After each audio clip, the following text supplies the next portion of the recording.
Good morning friends, সকাল সকাল আমি রেডি হয়ে চলে গেছি কল্যাণী যাওয়ার উদ্দেশ্যে। আর তার জন্য আমি এখানে অটোতে বসে পড়ে লঞ্চ ঘাটে চলে গেলাম। লঞ্চ ঘাটে গিয়ে দেখছি কি লম্বা লাইন, তাই আমিও লাইনে দাঁড়িয়ে ঠিক টিকিটটি কেটেও নিলাম।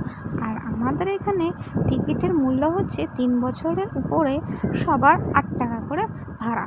আর এখন আমি লঞ্চে উঠবো বলে দেখো লঞ্চের দিকে এগিয়ে যাচ্ছি। আর বাইরে দেখেছো কি রোদের তাপ, ভীষণ রোদ। আর এই রোদে মাথা গরম হয়ে যাচ্ছে।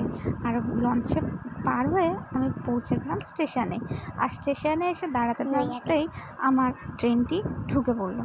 ট্রেনটি প্ল্যাটফর্মে আসার পরে আমি তো একটা ছাওয়ার জায়গায় দাঁড়িয়েছিলাম এত রোদের জন্য। তারপরে দেখো এই ট্রেনটি এত পরিমাণে ভিড় যে কোনো কিছু না পরোয়া করে আমি ট্রেনে উঠে পড়লাম আর পৌঁছে গেলাম স্টেশনে।